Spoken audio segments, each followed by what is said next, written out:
Hi guys, JT here, and with every Humble Monthly, the question is, what are the games like? Well, here's a bit of information of each game in this month's Humble Monthly to help you decide if it's for you. If you want to know more about game bundles, feel free to like this video and subscribe to my channel. It really helps the channel out. Anyway, let's get into this. And number 1, the feature game of this month, Pathfinder, Wrath of the Righteous. One of the more accessible RPGs to new and veterans alike. A rift has opened to the abyss, and all-consuming terror has been unleashed across the land. The different nations of the land have fought fearlessly to drive the enemy back, but to no avail. Now, you have the chance to put an end to all of this. But how you do it is not as clear-cut as it seems. Your efforts will set in motion a chain of events that will leave you and the world forever changed. As mentioned earlier, this game is one of the more accessible RPG titles, as it introduces various systems of the game in a timely manner, without shoving a bag full of information spikes down your throat at once. Being more of a traditional RPG, it is definitely more of a slow burn, but this also gives you plenty of time to take in all the information around you to make informed decisions for your adventure. You can create your own character that best suits your playstyle, and there are 25 classes, 12 character races, and more than 1,000 spells, feats, and abilities to choose from. The UI in this game is also cleaner and more logical than most of its peers in this genre. The dark tone of the game really fits into the world and the lore where hope seems like a distant memory. This game further makes itself more accessible by giving you the option to battle in turn-based combat or real time. You may choose to switch between the two different combat options to suit your strategy for particular combat situations. Combat is also faster paced with a huge contrast to the slow burn of the adventuring side. Crafting is deep with the alchemy system. Voice acting is great in this game, which is a rarity when it comes to classic RPGs. Even though the story could have been better, it is decent enough to drive you forward. And yes, you'll be making dialogue choices in this game like any good RPG. And your choices actually matter to the game and the story. Your choices are usually morally ambiguous, going against the idea of good versus evil. You may choose to align with an obvious bad guy just so you can further your own agenda, which could lead to plenty of good. This game is great for newbies and veterans alike, with its more accessible features and great pacing. And number 2 we have Fallout 76, an open-world RPG game that was once plagued with issues. How does it hold up in 2023? The game received many negative reviews at launch due to the world being devoid of NPCs, a ton of bugs, and not the rat roach type, like actual game bugs and glitches. Overall, it just felt like an unfinished game. Ever since the Wastelanders update though, it is a well-polished game that's addictive and enjoyable. The year is 2102, 25 years after a nuclear war that destroyed the Earth. You play as a resident of Vault 76, a fallout shelter built in West Virginia to house the brightest minds that America has to offer. You exit the vault on Reclamation Day to recolonize the wasteland. The world is beautiful as far as post-apocalyptic worlds go, and the missions are interesting with an abundance of loot. The game is also more fun in a team, but solo players will also have a ton of fun. After Wastelanders, Bethesda continued with massive content updates and quality of life improvements. Like the Steel Dawn update, not only brought the Brotherhood of Steel back into the game, but also a pretty cool storyline. There are daily missions that you can now complete in a Battle Pass style season, which will give you a reason to jump into the game more often. Other updates include an expansion to your player stash and camps, and the ability to craft legendary gear, giving you a reason to grind for better gear and work on your build once you hit level 50. In addition, expeditions have also been introduced in Fallout 76, where you get to explore some of the iconic places in the Fallout universe, starting off with the Pit from Fallout 3, with more coming soon.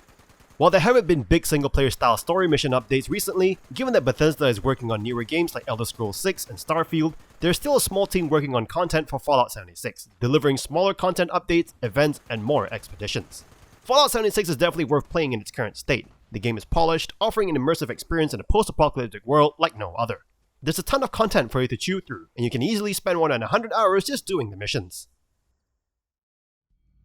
And number 3 we have Fallout, a post-nuclear RPG.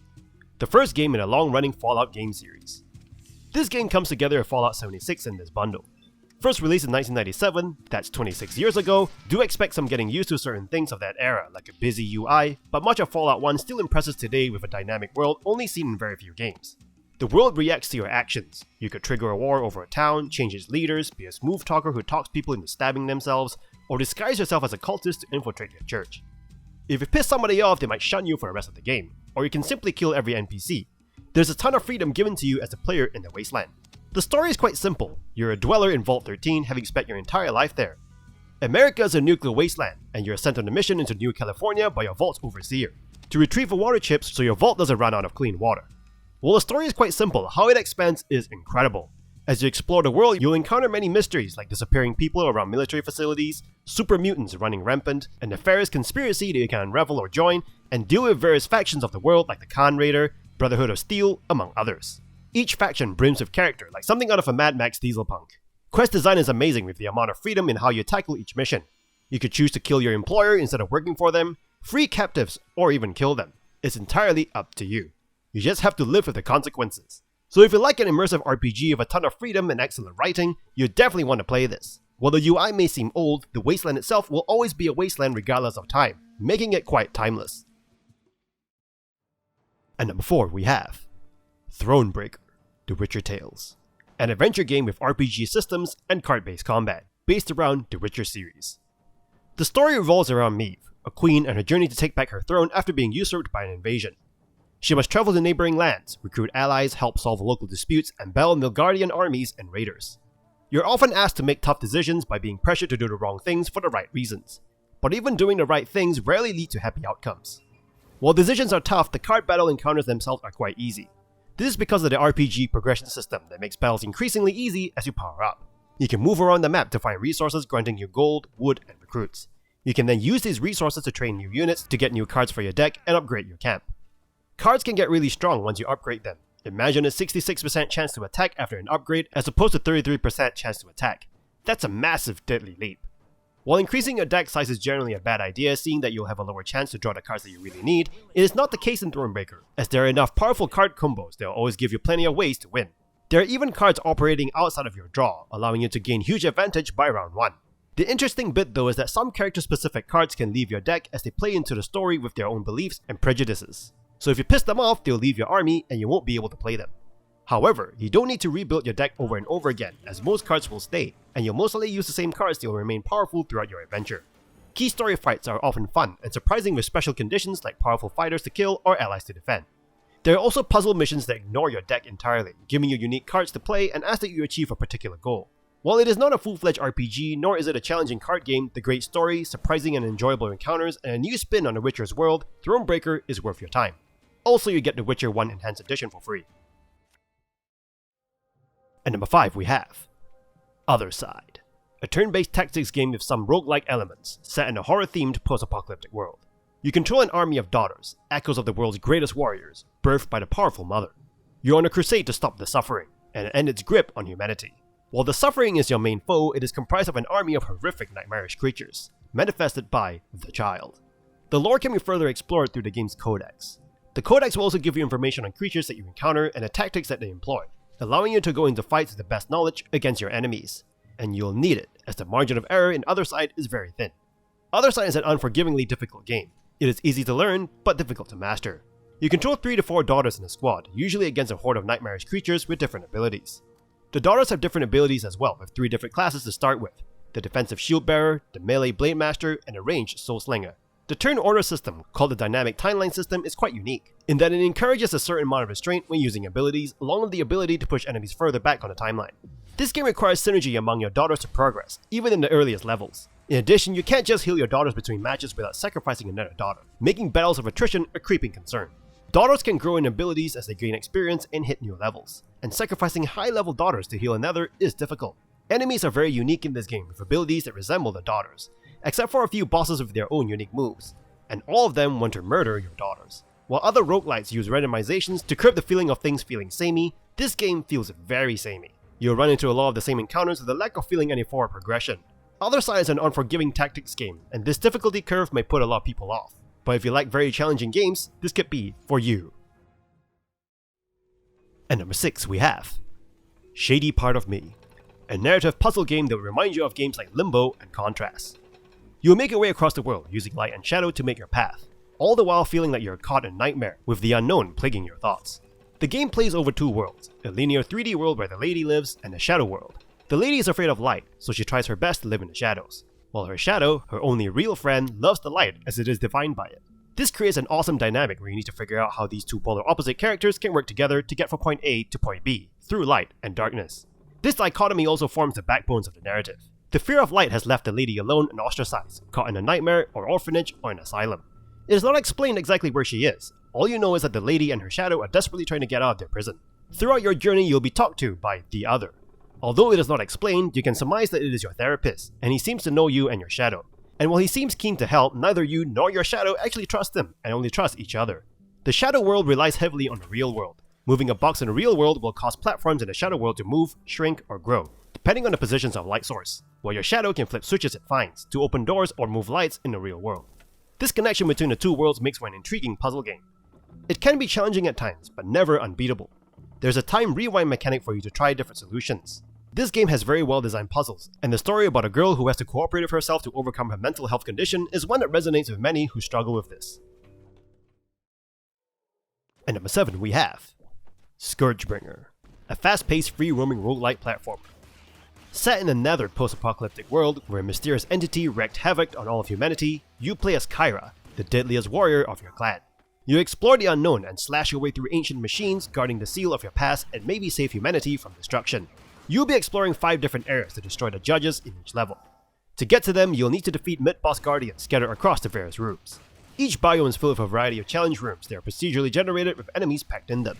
You have a sword and your trusty drone that acts as a secondary arm. Like most roguelikes, ScourgeBringer is a difficult game, made more difficult as you cannot defend yourself, besides deflecting bullets, and even this depends on your build. You'll need to dodge a lot, much like a bullet hell shooter. You have unlimited dash attacks that can be chained with your sword attack, alternating with your secondary arm. You'll die a lot, but most runs will feel fair, and it will most likely be a skill problem as opposed to the controls or mechanics. If it gets too hard for you, causing you to want to smash your screen, you can turn on slower bullet speed or invulnerability. When you die, you'll be taken to the Chiming Tree, where you can rest and talk to NPCs, check info on enemies, obtain memory logs, and upgrade yourself with Judge Blood, the currency of the game for permanent upgrades, while regular blood is the currency for each run.